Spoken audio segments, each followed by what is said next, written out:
할렐루야. 하나님의 은혜와 평강이 새벽을 깨어 예배하시는 성도님들의 심령과 가정에 충만하기를 소망합니다. 다윗은 앞서 38절, 39절에서 연약함 가운데 속에서도 주의 도우심을 간절히 구하는 것을 우리가 볼 수 있었습니다. 다윗은 자신의 힘으로는 벗어날 수 없는 문제 앞에 사람을 탓하거나 하나님 앞에 불평하는 것이 아니라 그 원인을 자신에게 찾으며 소망 되시는 하나님께 구원받기를 간절히 기도하는 것이죠. 그리고 오늘 본문에서 구원하시는 하나님을 높여 찬양하고 있습니다. 1절의 말씀을 같이 보겠습니다.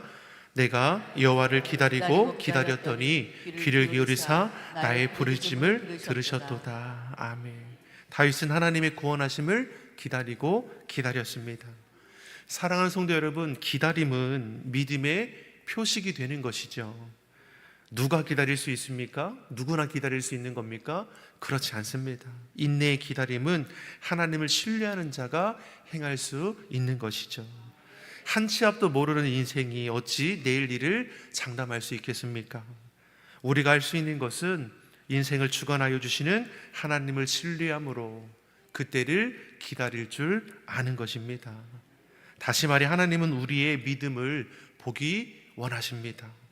우리가 무엇으로 우리의 믿음을 하나님께 보일 수 있는 것인가? 기도의 인내를 통해서 우리가 나타낼 수 있습니다.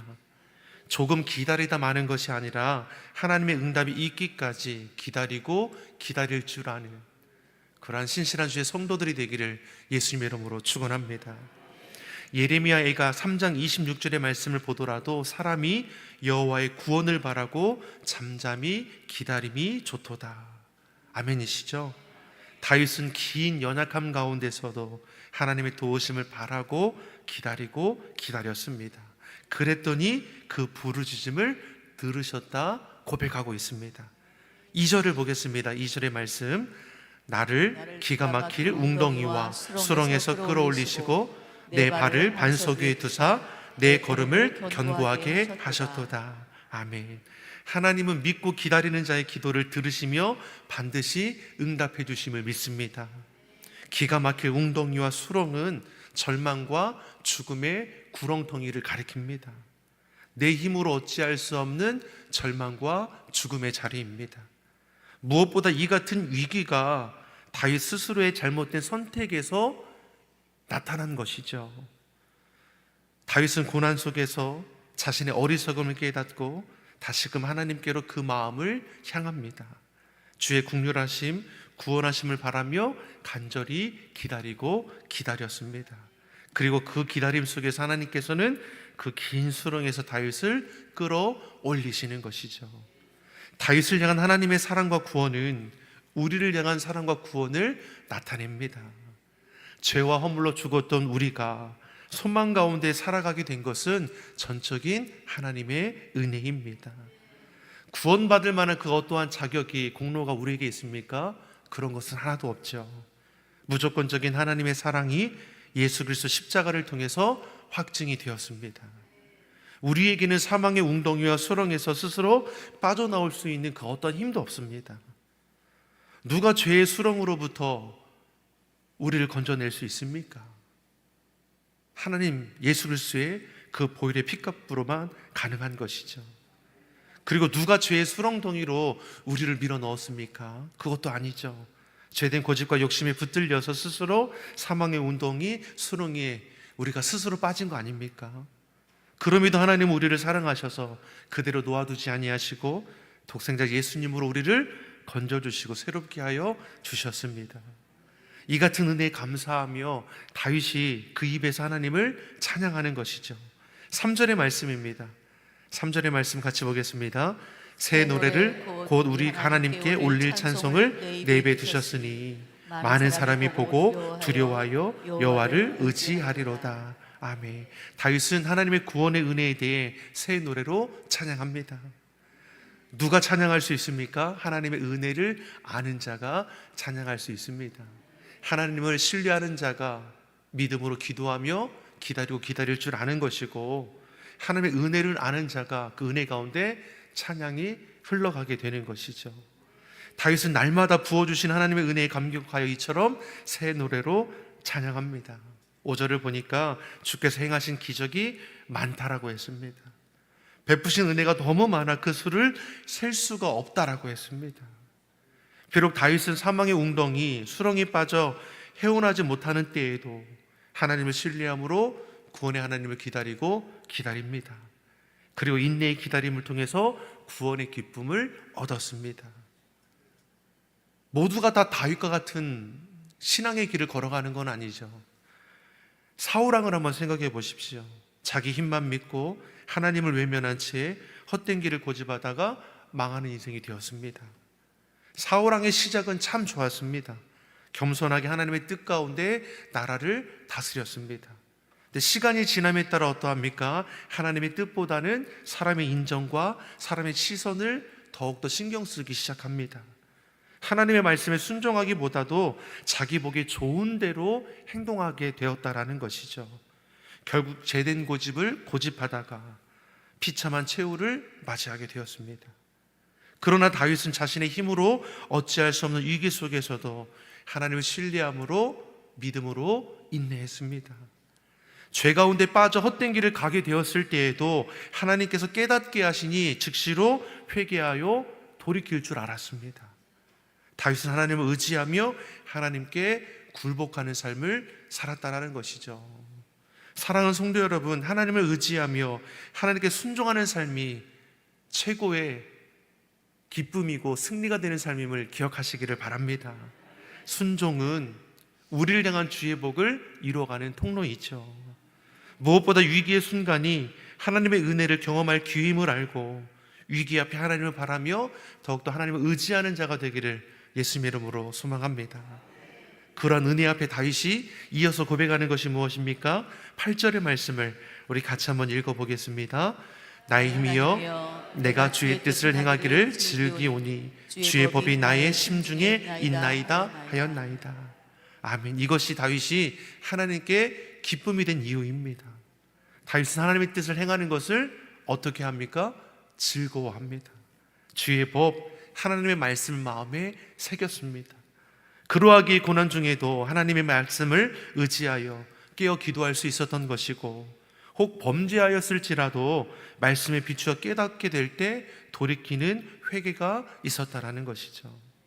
무엇보다 고난 중에 놓여 있을지라도 하나님을 원망하거나 불평하지도 않았습니다. 오히려 그때가 하나님의 긍휼을 구할 때임을 고백합니다.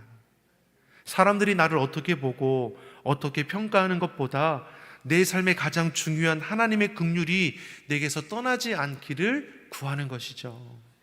11절을 보십시오. 다윗이 이렇게 기도합니다.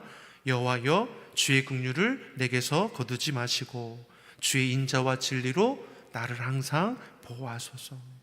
주의 긍휼을 내게서 거두지 마옵소서. 전능하신 하나님의 그 무한하신 사랑이 나를 붙들고 있는데 내가 두려워할 것이 무엇이겠습니까? 나아가 수많은 재앙이 나를 둘러싸고 죄 가운데 낙심하게 될지라도 하나님의 인자와 진리의 말씀으로 나를 보호하시면 나는 언제나 안전합니다. 삶의 위기의 순간에 우리의 마음과 생각이 헛된 것으로 흔들리는 것이 아니라 이처럼 하나님의 인자와 진리의 말씀으로 보호받아야 하는 것이죠. 주의 긍휼이 나를 붙들어야 하는 것입니다. 하나님께서 모세의 후계자로 여호수아를 택하여 세우시고 주신 말씀이 이와 같습니다. 오직 강하고 극히 담대하여 나의 종 모세가 내게 명령한 율법을 다 지켜 행하고 우로나 좌로나 치우치지 말라. 그리하면 어디로 가든지 형통하리라. 세상은 우리를 이리저리 흔듭니다.